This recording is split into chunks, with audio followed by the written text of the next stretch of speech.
Cześć, To jest Tomek, to jest Radek. razem tworzymy Moose Blading. No i w dzisiejszym naszym pierwszym odcinku chcieliśmy wszystkich przede wszystkim przywitać, no i opowiedzieć troszkę o historii Moose Blading i o tym, jak to się wszystko... Zaczęło, od czego się zaczęło, kiedy, jak ewoluowało, no i co się stało, że teraz jesteśmy w tym miejscu. To Tomek, powiedz nam w takim razie, jak to się wszystko zaczęło, jak powstała ekipa Moose Blading. Zaczęło się od tego, czego musiało się zacząć, od jazdy na rolkach. Spotkało się parę osób, które jeździło już dobrze, jeżeli chodzi o podstawę, o jazdę miejską, o rekreację, i te osoby wymyśliły sobie, że pójdą w jazdę agresyw. Zaczęliśmy wspólne ustawki przede wszystkim na PTG, na skateparku w Katowicach. Dużo trenowaliśmy. Ale trenowaliśmy sami, czy też chodziliśmy na zajęcia, jak to w sumie wyglądało? Nie przypomnę sobie, to był według mnie 2017 rok. Czy wtedy już mieliśmy instruktorów, czy wtedy już ustawialiśmy się z osobami, które nas uczyły, czy raczej to było na spontanie i po prostu, żeby się spotkać, pojeździć i nauczyć nowych trików. W głowie mam tylko wspomnienia związane z tym, że się spotykamy o różnych porach, najróżniejszych porach naprawdę, bo to było czasem południe, a czasami środek nocy dosłownie. Fajne było to, że próbowaliśmy mnóstwo nowych rzeczy, no i w zasadzie to jest początek historii. Idąc od początku tej historii, tak jak Tomek wspomniał, spotykaliśmy się, następnie zaczęliśmy uczęszczać na zajęcia do szkoły od Tomka Jogurta do Forskatera. Do Forskatera, tak. Tak, gdzie dosyć intensywnie szkoliliśmy się w sztuce jazdy agresywnej, która nie jest łatwą sztuką. Nie jest jednym według mnie z najtrudniejszych sportów. Wchodząc już do meritum powstania musów, spotkaliśmy się na PTG i nie pamiętam, kto wymyślił, że będziemy robić sobie 3 szóstki z PTG. To nie byłem ja, bo mnie wtedy akurat nie było. Tak, no dlaczego nie? 3 szóstki bardzo fajna rzecz, szczególnie z PTG, z napisu PTG. No i większość, ja nie pamiętam, czy większość osób skoczyła, czy nie. W każdym bądź razie ja podjąłem próbę, wyskoczyłem w górę, tam chyba Niezły plaskacz był. no generalnie chyba zapomniałem, co miałem zrobić i mocną glebę zaliczyłem. A na szczęście Ania to nagrywała, więc dokładnie patrzyła, co się dzieje, no i zareagowała takim o Jezu. Tak, komentarzem, który idealnie podkreślił. Dramaturgię sytuacji, momentu. Nikt tak naprawdę się nie przejął Tomaszem, czy jest cały, czy nie. Wszyscy byli zainteresowani tą nagrywką. Tak. I od tego się zaczęło. Tak, od tego się zaczęło. Oczywiście wideo wjechało na Messengera, komentowaliśmy to. No i jakoś w trakcie dyskusji powstał pomysł, żeby nazwać naszą ekipę ekipą Łosi. No, użyliśmy oczywiście angielskiej terminologii Moose Blading. No i tak to się tak naprawdę zaczęło. Tak, i to był start i odtąd używaliśmy wyłącznie twierdzenia, że jesteśmy musami. Jaki był, Radek, pierwszy skład zespołu? No, w pierwszy skład tutaj należy liczyć przede wszystkim Anię, Krzyśka, Arka, Bartka Mnie. oraz mnie, czyli Tomka i Radka, czyli około 6-7 osób.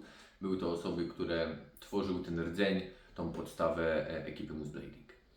Tomek, powiedz nam w takim razie, skoro była ekipa, to czy mieliśmy jakiś logo, jakąś grafikę, z którą się identyfikowaliśmy? Zdecydowanie tak. To była bardzo naturalna kolej rzeczy dla nas, ponieważ chcieliśmy być identyfikowani z tą nazwą, z musami. Wtedy sporo się działo, jeżeli chodzi o brandy, o koszulki. No i chcieliśmy mieć swoje ciuchy, coś, w co moglibyśmy ubierać i być identyfikować i być identyfikowanymi z grupą. No i zaczęło się Kombinowanie tak. z tym, jak połączyć tak naprawdę łosia, rolki, a w szczególności jazdę agresywną. Jeden z pierwszych takich ikonografik, czy też takich grafik, które miały obrazować naszą ekipę, była to... I nasze umiejętności. Nasze umiejętności. Był to rolkarz, który zjeżdża po rurce w 3 ujęciach z porożem łosia na kasku, czy też na głowie, jednak zaliczający glebę na końcu. Tak, kończący swój zjazd glebą. No i tą grafikę wykonał Krzysiek, używając różnych filmików z internetu, gdzie wycinał różne stopklatki. Potem to było troszkę zbyt duże na koszulkę, chcieliśmy coś mniejszego, powstała taka hybryda pomiędzy tym porożem, rogami łosia, szyną agresywną z napisem Moose Blading. No i to długi czas używaliśmy właśnie tego. Gdzieś te grafiki wrzucimy tutaj do filmiku, gdyż już tych koszulek nie posiadamy. Tak. Natomiast następnie powstała grafika, z którą najdłużej się identyfikowaliśmy i dzięki której byliśmy, nie chcę powiedzieć, że rozpoznawalni, ale ta grafika była jak najbardziej rozpoznawalna i identyfikowana właśnie z ekipą Mooseblading. Tak, zaczęła symbolizować musy i gdziekolwiek by się nie pojawiła, wtedy zaczęło być tak, że ludzie widzący to logo kojarzyli już je z konkretnymi osobami. Tak. Czyli stało się to, na czym nam bardzo zależało i na co pracowaliśmy. I tą koszulkę mamy. I to jest to logo, które myślę wszyscy tutaj jeżdżący w naszym regionie znają i chyba nawet nie tylko w naszym, bo ostatnio spotkałem się z osobą z Warszawy i w momencie, kiedy zaczęliśmy rozmawiać o grupach jeżdżących na rolkach, to skojarzyła Łosia, skojarzyła musy i zrobiło mi się bardzo, bardzo przyjemnie, że to nie tylko nasz region, to nie tylko Katowice, ale to gdzieś się przewija już w całym kraju. Dobrze, założyliśmy, zaczęło się dziać, zaczęliśmy jeździć i co się działo później? To się działo później. No cały czas jeździliśmy tak naprawdę i nasze ambicje rosły, gdyż bycie łosiem polegało na tym, że nie mamy do końca super umiejętności, ale mamy duże ambicje.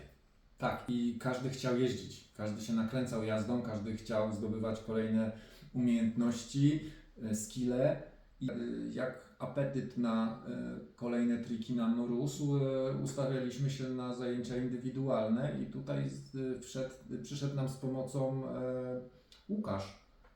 Łukasz, który... Zwany bidetem, myślę, że większość osób rolkarzy kojarzy Łukasza. Myślę, że się nie obrazi za użycie tej ksywki. No i myślę, że też dodam, że ma bardzo duży wkład w nasz rozwój. Bardzo duży. Moim osobistym zdaniem największy wkład. Było super. Są takie rzeczy, których się nie zapomina. A oprócz PTG, jeździliśmy tylko na PTG, czy jeździliśmy też w innych lokalizacjach? Zaczęliśmy szukać nowych miejsc do jazdy i wymieniając pokrótce, to był Szyb Prezydent w Chorzowie, to był skatepark w Olkuszu, to był skatepark w Sosnowcu na Kaziku, to były wyjazdy do Wrocławia na zajezdnię. I w Oświęcimiu też kiedyś byliśmy, sobie pojeździć. W Oświęcimiu byliśmy, tak, dokładnie, więc szukaliśmy tych miejsc, bardzo fajne, bo każdy taki wyjazd oznaczał to, że musieliśmy się zgrać z czasem, musieliśmy mieć chęci, chcieliśmy no i wykazać inicjatywę. Ktoś musiał rzucić pomysł, ktoś go chciał zaakceptować i poświęcić czas na to. Radek, skład zaczął się rozrastać. Jak myślisz, dlaczego? Skład był coraz większy, chociaż nie było to jakby oficjalnego przyjęcia do naszej ekipy, po prostu było wiadomo, że pewne osoby jeżdżą z nami, jeździła m.in. Sylwia, jeździła Monika z nami. No osoby dołączały, ponieważ tworzyliśmy zgraną paczkę, która była gotowa wspólnie się wspierać, jeździć na wspólne wypady i cieszyć się tym, że każdy osiąga jakiś progres, że staje się lepszy w byciu rolkarzem. Tak, myślę, że bardzo istotną rzeczą jest to, że nie było presji, że nikt nikogo do niczego nie zmuszał, wręcz przeciwnie, tak jak powiedziałeś, Radek wspierał, wrzucał dobre rady, sugerował poprawki w trikach, w najazdach, w różnych rzeczach związanych z jazdą agresywną. Każdy z nas, tak jak wspomniałem, miał bardzo duże aspiracje, że chce być bardzo, bardzo dobrym rolkarzem i to jeszcze bardzo dobrym rolkarzem agresywnym. W bardzo szybkim czasie się nim W bardzo stać. szybkim czasie. Oprócz wyjazdów na skateparki w Polsce, czy też za granicę, tak jak do Barcelony, jeździliśmy też na obozy. Rollcampy, tak. To jest tak naprawdę bardzo ważny punkt, a jak nie i kluczowy w całej historii Mooseblading. Tak, rollcampy organizowane przez Jogurta. Bardzo fajna inicjatywa, dająca naprawdę bardzo dużo fanu. Oprócz tego olbrzymią integrację z ludźmi z różnych stron, czy to aglomeracji śląskiej, czy nawet całego kraju, ludzi jeżdżących na rolkach i czujący olbrzymią zajawkę do takiej jazdy. Mieliśmy taką możliwość, aby dosyć dużo trenować również w pandemii, ale jakoś w tym czasie pandemii ta, nie chcę powiedzieć, że zajawka, ale ten duch łosia zaczął troszkę umierać i wszystko zaczęło się troszkę rozsypywać, co nałożyło się na to też troszkę kwestii personalnych różnych osób wewnątrz zespołu, wewnątrz naszej ekipy. Tak, osobiste problemy zaczęły mieć wpływ na jazdę. To rzutowało. Poszczególne osoby miały coraz mniej czasu, pandemia trwała, bo to przecież doskonale wiemy, że to nie było kwestia 3 miesięcy, tylko 2 lat takich intensywnych utrudnień, jeżeli chodzi o aktywność, o życie. No i w międzyczasie pojawiły się też dosyć srogie kontuzje. Mówimy o złamaniach takich bardziej poważnych, które rzutują już nie tylko na to. Na samą jazdę, ale na życie codziennie, Tak. kiedy trzeba po prostu nagle wyłączyć się z aktywności, nie tylko sportowej, ale i czasem zawodowej i takiej codziennej, bo trzeba się zaleczyć. Pamiętam, że po prostu przestaliśmy jeździć. No taka smutna prawda. Przestaliśmy jeździć, przestaliśmy trenować i wszystko się rozmyło, rozpadło. No i tak to trwało przez rok, 1,5 roku, gdzie nie było tej aktywności prawie w ogóle. Ja miałem praktycznie roczną przerwę w jeździe. Większość osób zresztą też. Tak. Ale rok temu coś się zmieniło. Pogadaliśmy razem najpierw w dwójkę i stwierdziliśmy, że nie chcemy, aby ten duch łosia, aby nasze musblading umarło kompletnie i nie chcę powiedzieć, że to była reaktywacja, ale wznowiliśmy temat i wznowiliśmy inicjatywę rolkarską.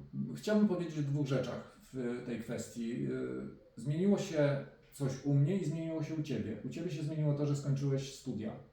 No, które też były dosyć Tak, obciążające. były bardzo obciążające, no bo to jednak weekendy, rodzina i co jest bardzo zrozumiałe, po prostu nie było czasu. U mnie, ja zacząłem wracać do żywych po różnych perturbacjach prywatnych i rolki mi bardzo w tym pomagały, aktywność, poczułem, że jakby rolki to jest moja droga do powrotu do normalności, tak. I dlatego, ponieważ ja miałem moment, w którym chciałem wrócić na rolki, Radek. Ja też miałem już wolny czas, już nie byłem tak obciążony obowiązkami różnymi, że tak się określę, to stwierdziliśmy, że to okej, to wracamy do jazdy. Tylko ta jazda jest troszkę inna niż ta oryginalna. Tak, dlatego, że nie wróciliśmy do jazdy agresywnej. Myślę, że zaczęliśmy jeździć nieco inaczej, ale z różnych powodów. Powiem o swoim, zaraz Cię, Radek, zapytam, jakie Ty miałeś w tej kwestii przemyślenia. Ja po prostu przypomniałem sobie, dlaczego w swoim życiu, jako takim, w ogóle zacząłem jeździć na rolkach i co mnie motywowało. A motywowało mnie na samym początku to, że chcę jeździć na rolkach wszędzie. Że zostawiony z rolkami w środku miasta sobie poradzę. Założę rolki i pojadę tam, gdzie będę chciał i jak będę chciał. Czyli mnie zmotywowała chęć jazdy po mieście. A co było u Ciebie? No u mnie to było tak, że ja właściwie bardzo lubiałem jazdę agresywną, w szczególności najbardziej odpowiadały mi triki na murkach, na boksach, na rurkach, bo w przypadku Tomka to były głównie rampy. Tak, rzeczywiście, masz rację. No i jak podjęliśmy temat z Tomkiem, aby powrócić do jazdy, Tomek zaproponował miasto. Na początku tak nie do końca byłem tym przekonany, ale otworzyło mi to oczy, jak rolki mogą być przydatne w życiu codziennym. Coś, na co nigdy nie zwracałem uwagi tak bardzo, jak na to, że można po mieście jeździć bez żadnych ograniczeń, stosując tylko rolki. I tak naprawdę dla mnie to jest zajawka na nowo, gdyż ja tak naprawdę swoją historię rolkową stricte zacząłem na agresywie. No tak, rzeczywiście. Nie używałem rolek do jazdy po mieście, do przemieszczania się, do poruszania. Dla mnie to był skatepark i agresyw. Więc dlaczego jeżdżę z Tobą? No ponieważ chcę rozwijać się w tym zakresie, czyli jazdy miejskiej tak naprawdę. Tak. I wykorzystywać te wszystkie elementy, których się nauczyliśmy w jeździe agresywnej. Tak, wcześniej w jeździe agresywnej na mieście. Nie? Dobra Tomek, to jest poniekąd taka reaktywacja. Dlaczego tworzymy to razem? Dlaczego nie ma już szerokiej ekipy? I czym jest Don't Walk? I jak Don't Walk łączymy razem z musblading? Trudne pytanie. Minuta na odpowiedź, kończy nam się czas. Zapraszam. Dlaczego? Bo mamy wspólną zajawkę, ja i Ty, do jazdy po mieście. Bo kochamy rolki, bo nam się chce. Dlaczego tylko we dwójkę? Bo mamy dobry czas na to i w ogóle mamy na to czas. Bo zrobiliśmy w życiu to, co na chwilę obecną mieliśmy jako obowiązki i możemy teraz wygospodarować czas na jazdę. Dodatkowo rok temu zaczęliśmy, jak znowiła się idea, prowadzić kanał na Instagramie, gdzie wrzucamy różne nagrywki, które dotyczą przyjazdów po mieście. równolegle powstała także idea Don't Walk. Don't Walk, tak. Bardzo fajna idea, z którą jesteśmy bardzo emocjonalnie związani i zależy nam na promowaniu hasła Don't Walk, bo ono nas mocno identyfikuje. Czyli nie chodź, a po prostu jeździ? Poruszę się na... Jeść! Jak jeść? Po prostu jeść po mieście. Jak jeść?